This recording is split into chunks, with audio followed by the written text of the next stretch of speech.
My mother didn't lower her voice. She didn't flinch. She just stared at me through the frozen grid of our family Zoom call and said, "We don't want to see your face at her graduation." No pause, no hesitation. My sister smirked in her little square. My father looked away. And in that moment, every year I'd carried them quietly, blindly snapped inside me. I didn't argue. I didn't ask why. I simply reached for the one thing they never expected me to take back. Before I tell you what happened next, tell me, where are you watching from? And be honest, what would you have done? My name is Amber, and for most of my life, I thought keeping the peace meant keeping quiet. I grew up in a family where love was measured in obligations, where the person who gave the most was expected to ask for the least. Lorraine, my mother, was the center of everything the sun everyone else orbited. Victor, my father, stayed in her gravity without question, and Riley, my younger sister, bloomed in that warmth, while I learned to live in the shade. I moved to Seattle in my 20s, chasing a career in finance tech and a version of independence I didn't yet understand. But even from 1,000 miles away, the family pattern never changed. It started the week I got my first job. Lorraine called, sounding proud and tired all at once. She said Riley's tuition bill had come in and asked if I could help just this once. I said yes before I even thought about it. By the end of that year, once had turned into every semester, every book, every off-campus expense she needed to thrive. Riley never thanked me. Lorraine stopped pretending it was temporary. Victor kept the peace by staying silent, and every time I hesitated, my mother would lace her voice with disappointment, the kind that made you feel ungrateful for even questioning. I remember one Christmas when I saved up and bought Riley a laptop so she could keep up with her courses. She unwrapped it, glanced at the screen, and said, "Oh, I thought it was the higher model."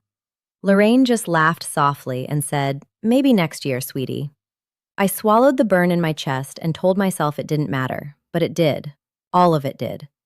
The message that finally cracked something in me came months later. Lorraine left her phone on the counter during a visit, and a text lit up from my aunt. "She pays because she's gullible. Let her," my mother replied with a smiley face and a single line. Some people were born to support the family. I never confronted her. I just carried the knowing like a bruise under clothing. And still I paid because I thought maybe if I stayed useful, I'd eventually feel like I belonged. So when that Zoom call opened and I saw the familiar tightness in Lorraine's jaw, the practiced pity in Riley's eyes, I felt that old bruise throb. But I didn't yet know that this time, this one time, I wouldn't swallow it back. The days leading up to that Zoom call felt off, like the air before a storm. Riley had been quieter than usual, which never meant peace, only plotting. Lorraine sent me a string of clipped messages asking if the next cycle of tuition payments had processed. She didn't say please. She never did. I told myself it was normal, that helping was what I'd always done. But something in my chest felt tight, uneasy. The unease snapped into clarity when my bank flagged unusual activity. A calm voice explained that a card under my name, one I'd forgotten existed, had been used for several large purchases. Designer shoes, a bracelet, a weekend shopping spree totaling around $4,000. My stomach dropped. The card was supposed to be for groceries years ago. I hadn't touched it since. I knew before I called who had. Lorraine laughed when I brought it up. "You're being dramatic. Riley needed a few things for graduation. Don't ruin the moment." Ruin the moment, as if I was the one taking something from them. Later that night, still shaking, I checked my accounts. 2 more cards, both under my name, had been quietly maxed out. Payments I'd never approved. Subscriptions I'd never used. Each charge linked back to my family's address or one of Riley's accounts. My breath came shallow. This wasn't carelessness. This was expectation. Entitlement hardened into habit. And then came the final blow. A screenshot accidentally forwarded from Riley's group chat. My name at the top, her message underneath. "Don't worry about money. Amber exists for that. She's basically our cash cow." I stared at that line for a long time, feeling something inside me go still. When the Zoom call opened the next evening, their faces filled the screen like a panel of judges. Lorraine didn't waste a second. "We don't want to see your face at her graduation," she said, Her voice clipped with authority. Riley sat smugly next to her arms, crossed like she'd earned the right to ban me. My throat tightened, but I kept my face calm while Lorraine waved a hand. This isn't about you. Don't make it about you. Riley needs a peaceful day. Riley added, Yeah, you always make everything tense. Just stay home. It's better for everyone. Victor looked at the floor and said nothing. Once that kind of dismissal would have gutted me. I would have apologized, tried to fix whatever imagined problem they'd created. But the insult and the theft, the years of quiet taking, they clicked into place like a lock turning. My voice came out low, steady. Then you'll never see my money again. Lorraine blinked as if the words didn't compute. Riley scoffed. But I meant every syllable. That sentence didn't just leave my mouth. It left a life I was done living. When the Zoom call ended, the apartment felt strangely quiet, as if the walls themselves were waiting to see what I would do. For the first time in years, I didn't rush to fix anything.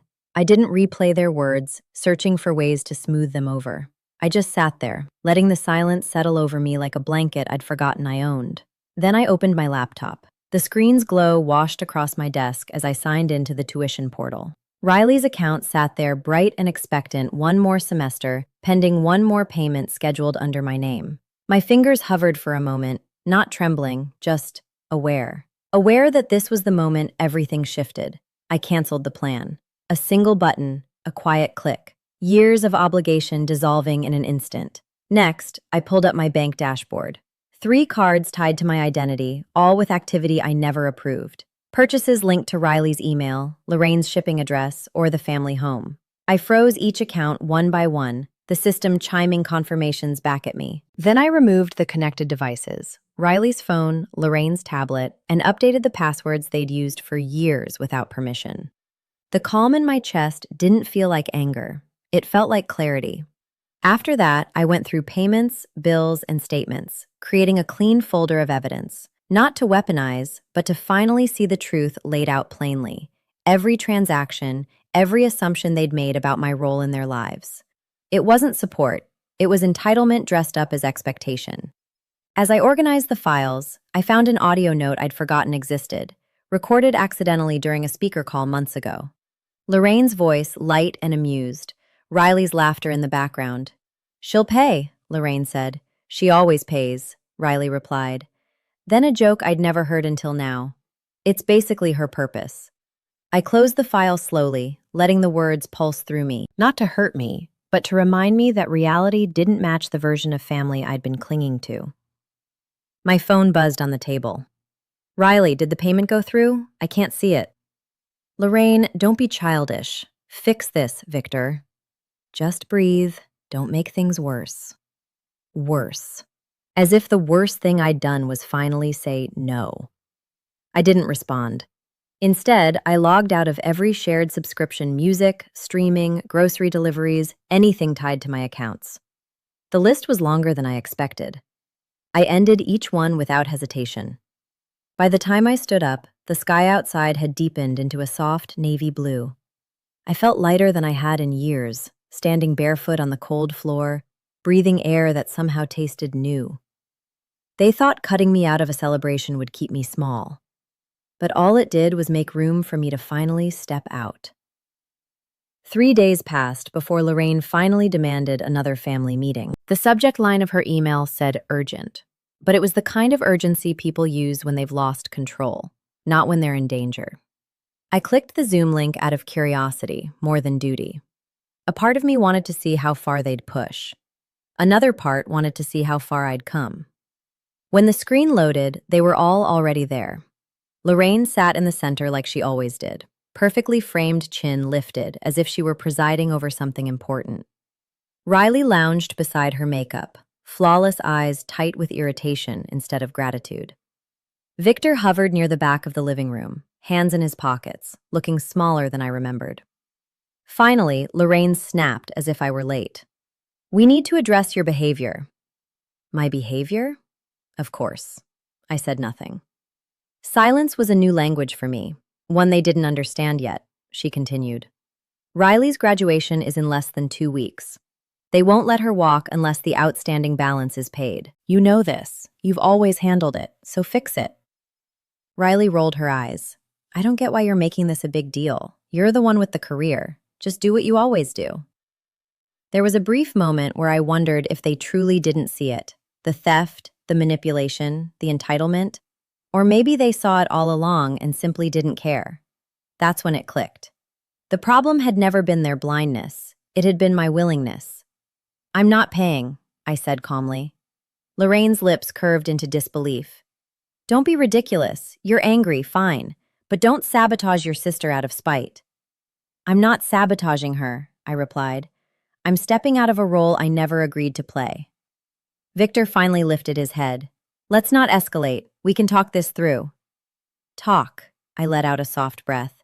You never talk. You all tell. Riley scoffed loudly. This is so dramatic. You act like we've done something to you. I clicked a button on my screen. A window opened my folder. Payments, bills, statements. Organized in quiet, damning rows. What is this? Lorraine demanded. The truth, I said. I shared my screen, letting the number speak first.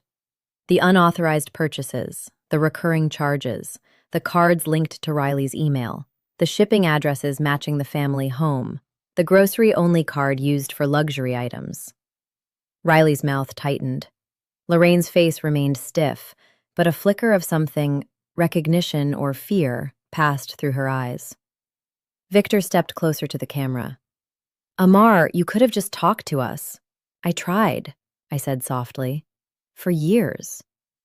I clicked another file. The audio note played. Lorraine's voice echoed through all our speakers. She'll pay. Riley's laugh followed. She always pays. Then the line that had rooted itself in me like a splinter. It's basically her purpose. When the recording ended, no one spoke. Even Riley's performative confidence faltered. Lorraine found her voice first. I can't believe you recorded us. I didn't. I said it was automatic. But I listened. Riley crossed her arms tightly. You're blowing this out of proportion. Proportion, I repeated. You stole my identity. You used my credit. You impersonated me to reinstate the tuition plan. The school emailed me about it. That landed hard. Riley's cheeks flushed red. That was a misunderstanding. It was fraud. I cut in, still calm. And I'm choosing not to press charges. For now, Lorraine's composure cracked.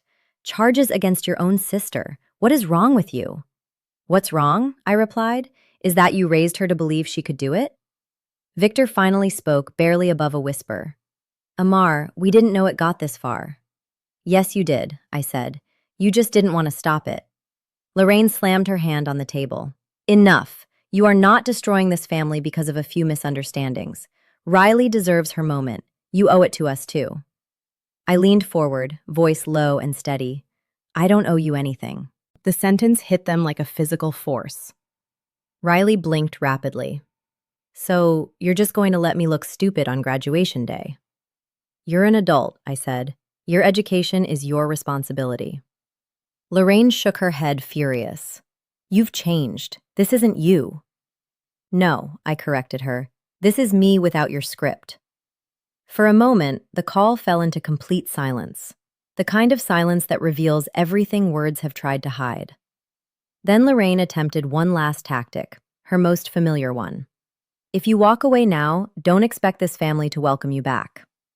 I felt the fear rise, the old conditioned panic of losing them. Then it faded, replaced by something stronger.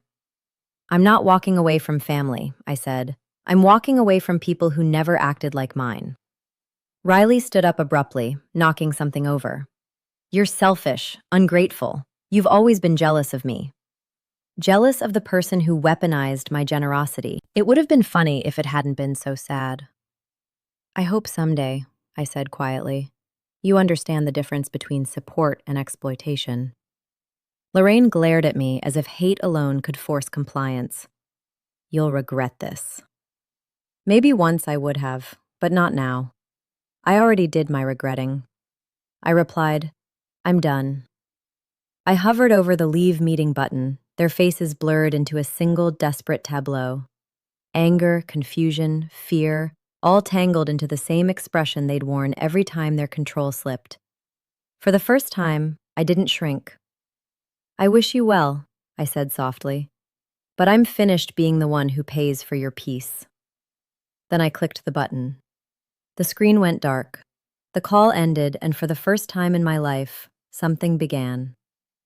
In the weeks that followed, the echo of that call settled into a strange quiet. No more demands, no more guilt-laced messages, just silent, sharp at first, then oddly peaceful. The first real update came from the university. A polite notice confirming that, due to unresolved payments and an attempted impersonation on the account, Riley would not be permitted to participate in the ceremony. They didn't mention my name, but the implication was clear. Someone had finally told her no. I didn't celebrate. I didn't gloat. I just sat in my Seattle apartment, sunlight slipping across the hardwood floor, and let the weight of 8 years lift off my shoulders. A few days later, Victor showed up unannounced. He stood in the lobby like a man who wasn't sure he'd be allowed in. When I opened the door, he didn't try to hug me. He just looked tired. "She's devastated," he said. "Your mother? She's pretending everything's fine, but it's not. We didn't realize how much we leaned on you." I didn't argue. I didn't soothe him. I simply said, "You leaned because I never stepped aside." He nodded slowly. "Are you coming back?" I shook my head. "Not unless the terms change." He didn't try to change my mind. Maybe for the first time, he understood.